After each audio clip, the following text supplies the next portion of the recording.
Good morning, good afternoon, or good evening, depending on where you're dialing in from today. Before we start, to quickly introduce myself, my name's Beth. I'm a conference producer and editor here at SSON.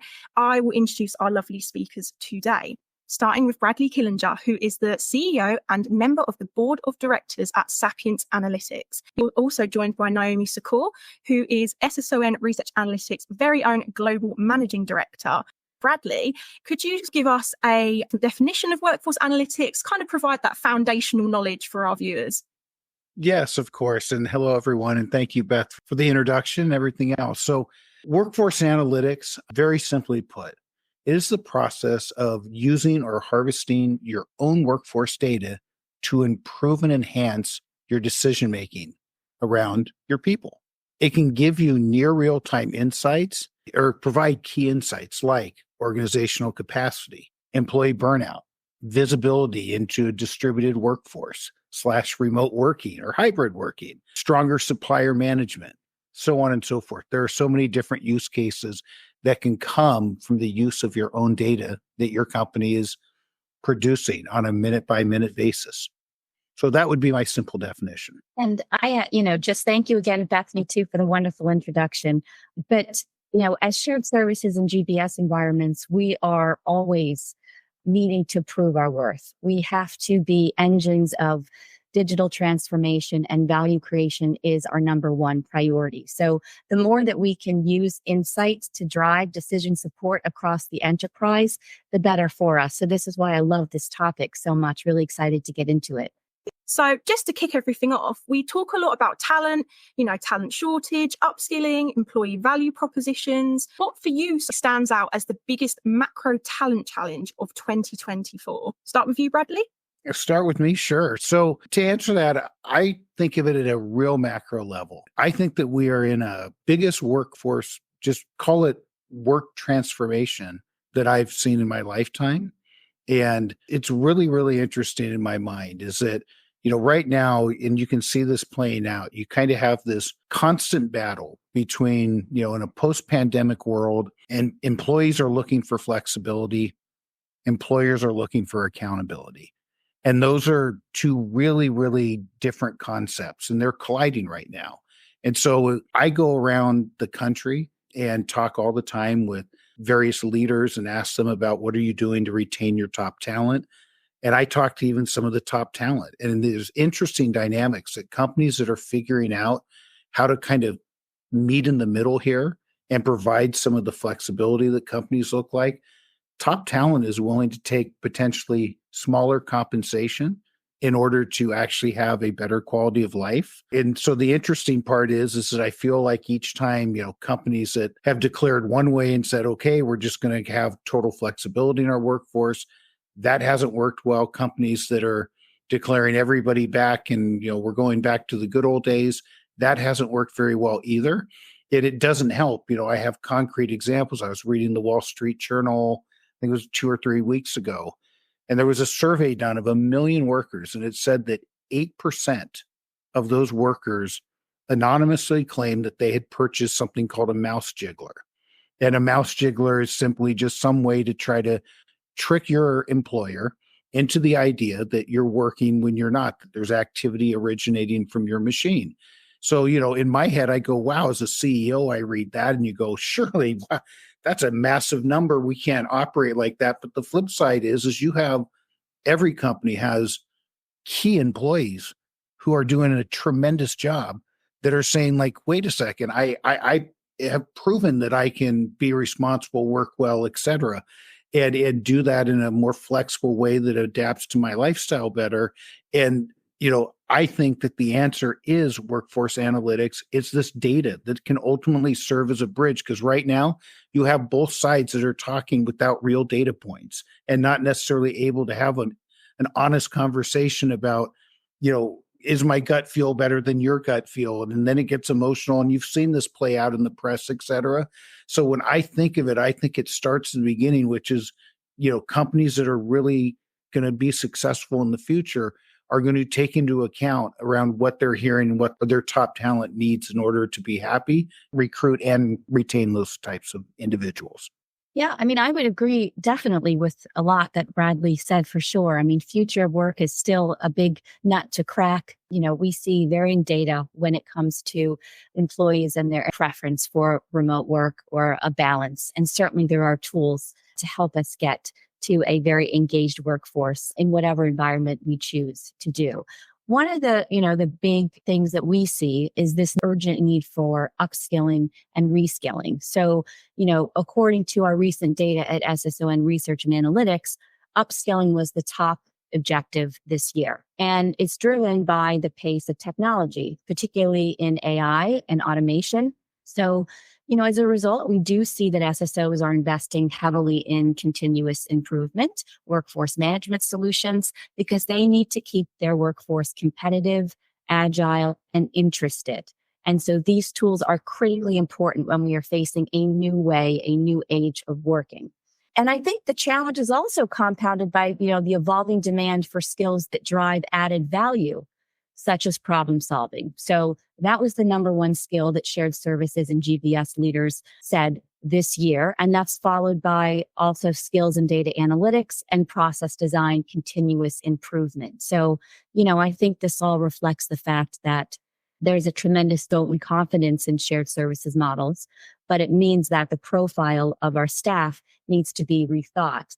And all of this tremendous work that we're doing inside these environments, the more insights we can have and then be able to communicate the results, how our employees are doing, how we're engaging employees, how we're tackling attrition as a result. These are all very positive things to drive the industry forward. Yeah. And Naomi, if I had a close second to my first, I think there's the macro challenge, and I couldn't agree with you more. A subline item we're starting to see is as AI becomes more prevalent, and frankly, employees are learning how to leverage this to streamline parts of their job. There's a bigger question about what do you do with this capacity, or how do you think about it? And so, I was meeting with the SSO leader probably 2 weeks ago who was walking through how, certain tasks that used to take 6 to 7 hours are taking 6 to 7 minutes now.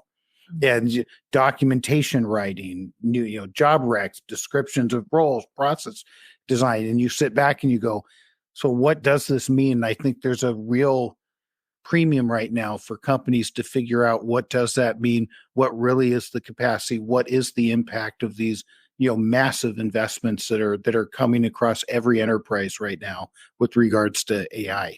That's a fascinating result. I'd love to hear more about what that task, that process was that went from 6 hours to 6 minutes.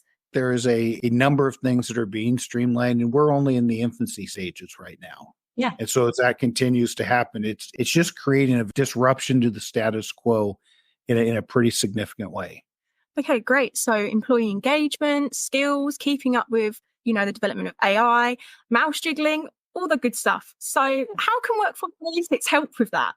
Well, so I can take this one on very quickly. So let me start with mouse jiggling just because it's kind of fun. So I know, like our company, we have invested a lot of money in anti-gaming technology.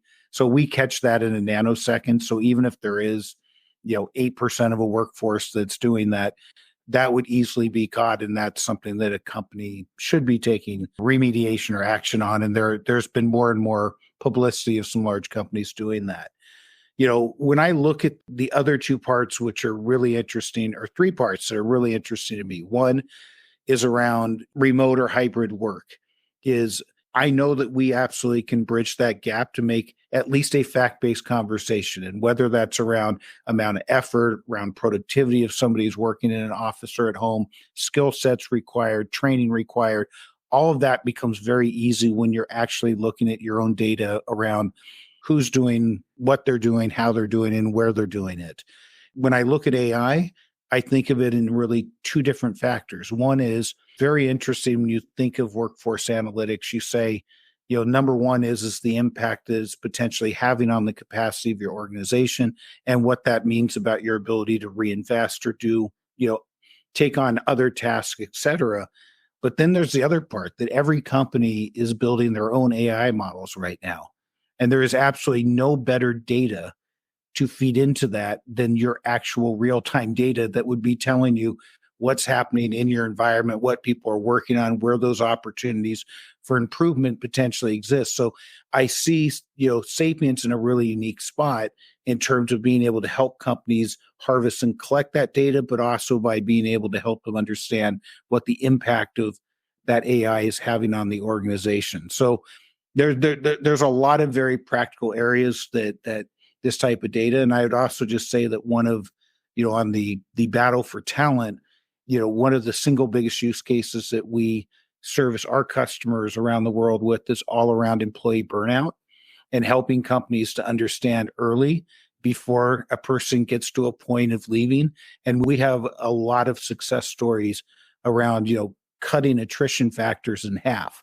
And so everyone knows that's very costly when you have top talent that leaves an organization. It takes time, it's money, it's opportunity cost.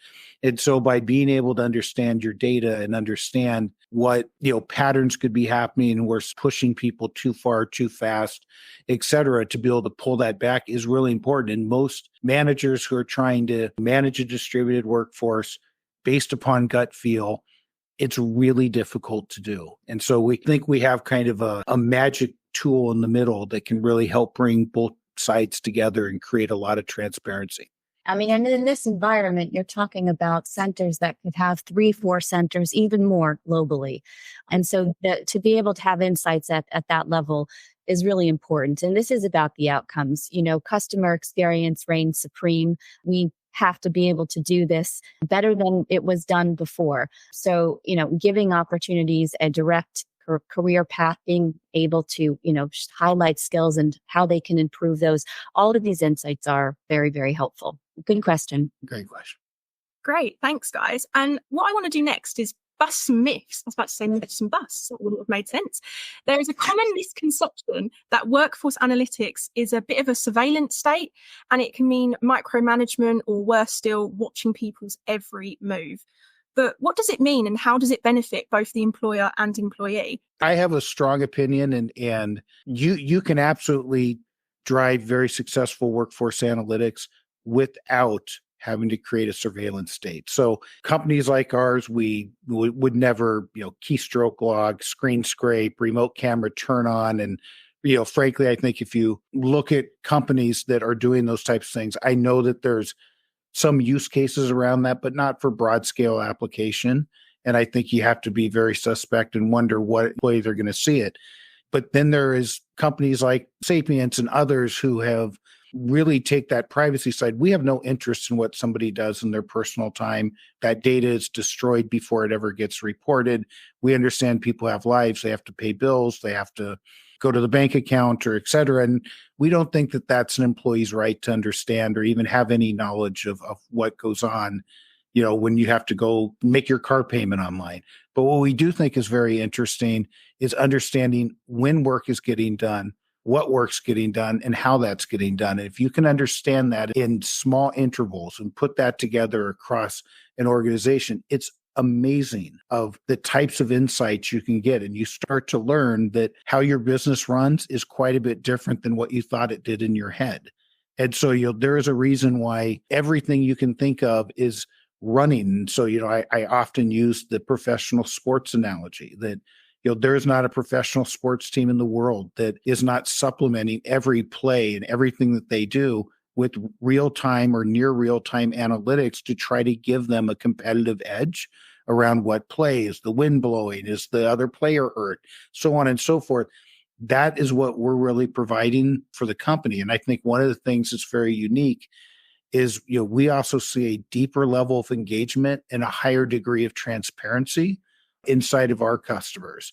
And so when I say that, once you get to start talking about data and you have a kind of common language now that you can talk, that is game changing. You really create transparency. Your top performers now have a way that you could sit down and say, hey, this isn't just your gut feel. If you think I work hard, I can show you exactly how hard I work. When your manager says to the employee, I need you to spend more time on this, you can absolutely see that through and say, I'm being successful to the mission.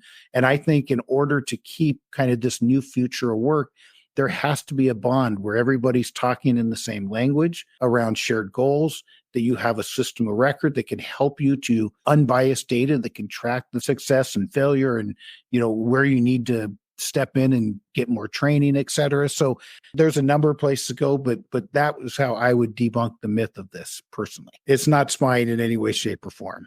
I think you did a good job debunking the myth. I think it was important for our members to understand how, we can implement this in a way that respects employees' privacy and builds trust. And this is understanding, as you said, the trends and patterns to make better decisions, period. And employees can greatly benefit when they see a pathway to career growth. And, we see that workforce optimization is one of the top 5 tools being prioritized. So thank you for addressing that very important question. Yeah, thank you. And I would also just say that one of the things we talk about a lot in designing, we put as much effort into our product design for the company as we do for the employee. And so you'll often hear me refer to, I believe we're providing the Fitbit for work for employee. And what we find is a lot of our end users of our platform, the employee really likes it. They, just as I like to go in and see how did I sleep last night and how many steps did I take and did I get my heart rate up enough? People are very conscientious. Most employees want to do a fantastic job. And this is another layer for them to be able to see that and interact with the exact same data. There is no secret data depending on your title. We pass the same data and information and insights along at all levels in the business. So great, thanks, guys. So we've talked previously in our previous webinar and even the report that we did together about the use of workforce analytics in captive centres. But it's my understanding that it can also be deployed to improve an outsourced partnership. So with most GBS models being hybrid, both captive and outsourced, this is incredibly important. How can workforce analytics help with suppliers and partners? Well, look, I'm happy to start here. I mean, we're going to see the results in a minute, but we know that shared services GBS organizations largely operate in a hybrid environment. So there is some aspect of outsourcing, whether that's just F&A or HR, but it's still, outsourcing is a big piece of everything that we do. So it's equally beneficial in managing outsourced partnerships, whether you are captive, hybrid, outsourced. I will say our recent survey data continues to reflect the fact that half of shared services centers outsource work to third parties and half pursue a captive approach. And this has been consistent over the last 5 years. And of these shared services that are already outsourcing work, 41% plan to increase their scope of work outsourced. So, we need to look closely at workforce analytics to track, evaluate performance of suppliers and partners, just as we do our employees within shared services organizations. So, it's critically important. I mean, this is a partnership. And, when we look at resource allocation, when we look at progress in terms of service levels, customer engagement, these are all critically important in every business services model. yeah, thank you. No, Naomi, I agree with everything you said. And I would, about half of our business is deployed onto partners or outsourcers. And I think this contingent workforce, it's only becoming more important in everyone's operations. We're seeing most of our customers expanding in this area. And so having accurate insights, just because they're a service provider, they're still confronted with the exact same problems you're confronted with.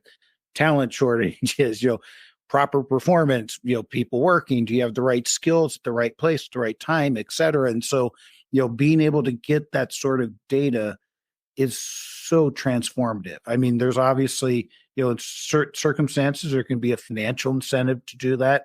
What our data often shows, there is a discrepancy between invoices to actuals. And so there's always room for improvement there. But the second area, is once you get past that area is, how do you, again, it's, get onto a single common language and conversation with these key suppliers that you need to be successful. And you have to be able to have the real conversation. Do they really need a change order? Is there excess capacity in the relationship? How do we take something forward? We have new projects that we need or new scope coming into play. Are you getting the right value for money out of those suppliers? This data is gold for being able to provide that kind of insurance policy around these very large contracts and giving everybody a lot of certainty around the value. This was a popular area for us, even life before the pandemic, And there was always a certain level of, oh boy, they kind of have a black box approach. Do I feel really comfortable? Am I getting what I pay for? And, workforce analytics can quickly take any of that sort of distrust and noise out of the system and create very transparent, very healthy relationships, which I think is everybody's goal in it. So it's very powerful. So with the future of outsourcing, what is the connection between workforce analytics and the current trends we're seeing with AI and machine learning? Bradley? Well, I kind of probably covered this a little bit earlier, so I could have jumped the gun. But look, I think the connection in it is twofold. One is the AI is only going to be as good as the data you give it. And so, my argument is that harvesters of workforce data, there's nothing more accurate than unbiased data. And so I think that can inform some really interesting insights that will only continue to make AI more useful for an enterprise. I think the other kind of trend I would just say is that the impact of that AI is having. And so I'll give you an example. You signed a 5-year agreement on part of your SSO that's outsourced a function. And let's say that supplier figures out how to, for lack of a better word, AI 20 people, and you thought you had a 40-person team that's outsourcing, but it's a fixed price agreement. And the AI with no problem continues to deliver the output that you expected. Do you have a right to know that? Do you have a right to be able to act upon that? Should you be sharing in that risk reward scenario together? I think those are really important questions to ask. And I can tell you that all of this money going into all these big service providers, et cetera, they're not building this for no outcome or no return. And so when that occurs, my belief is you need to be able to understand more than just, hey, I'm an output-based company and I've got great outputs, because AI really is representing opportunities for them to dramatically reduce costs. And my personal belief is that, the customer has 100% right to understand that. And hopefully some of that gets passed through. I fear that not enough companies will make the investments in this, and they're going to be holding the bag and not be able to also take advantage of what those opportunities are. So that's where I see the whole correlation coming together, right, is again around those two elements of feeding that data to your company is really valuable, but secondly, being able to understand the impact of AI, whether done by your internal or your partners, is a critical step. At the latest Shared Services and Outsourcing Week, we ran our G6 debate, which is where we have 6 of the leading BPO firms on stage, and we put them to the test. And this issue that you just brought up around, sharing and how are these contracts going to be reworked and things like that was a pretty heated discussion. We could have a whole session on that. So take note, Bethany, but that is something certainly top of mind. And I think as we mature a little bit on these journeys, when the case studies start really coming out, we'll have a better understanding, but everybody's thinking about that. Thanks for the heads up, Naomi. I will be sure to write it down for a future session. Finally, just to end the session on, how do you turn the analytics into action? And can you give us some concrete examples? Absolutely. We've got so many I could go across from direct employee or over into the contingent workforce side. But we have been, fortunate enough to see where workforce analytics, literally has rewritten trade reconciliation teams who had a 90% attrition rate of women on the team and thought that there was something more nefarious, and it had to do with them trying to adhere to more of a traditional work schedule and not being able to accept when work could even be done or completed. And so, taking this sort of data and saying, okay, let's rethink what we think is normal and figure out how we can kind of turn that corner and so a rethought what a workday looks like, introduce flexibility in order to attract lots of different talent into the company. We're working where we've been able to deploy these analytics and, we've cut attrition rates in half across the company. That's really exciting stuff, right? By being able to get in front and arm managers with insights and reports about weekend working and burnout working and being able to be much more proactive. We've seen on the contingent workforce side where everything from just terrible behavior where there was 50% delta between invoicing to actuals. And so going, look, this is a really bad one-sided relationship. Let's arm them with these types of data to go either make this the right relationship or find a new partner that's going to do the right thing So across the board, I mean, I could go through, we probably have hundreds of examples, even down to software asset utilization, which is another one that I love to point out is if you're looking or ever under any expense pressure. I mean, look, companies are over software subscribed. It's just facts by huge orders of magnitude. And it is a different world when you can press a button and see, hey, I've got 500 people and here are the actual things that they use. And you can see that over months. It makes it very easy to start being able to buy based upon usage and need, not based upon broad brushes of let's just buy 500 licenses of everything that comes through the door. And so tons and tons of examples of how, I think this data is being used to provide insights that just are too difficult to be able to just be derived in a simplistic way by somebody's gut feel or even their visual verifications. And as you're going through all of these, I'm, positioning myself as leader of GBS organization, and every single one of these things would help tremendously. So thanks for sharing those specific examples. No, thank you. Brilliant. I first of all wanted to take the opportunity to say thank you so much for such an engaging, interesting discussion. I mean, I know I've learned a lot, so I can't imagine how useful this has been for our viewers. Have a lovely day, everyone, and thank you very much. Thank you, host. And thank you, Bethany. Thank you, Naomi. Pleasure. If you're enjoying SSO Next, do us a solid and give us a 5-star rating. It helps us rank better on podcast platforms, and it gets seen by more amazing folks like you. Thank you, and see you next week.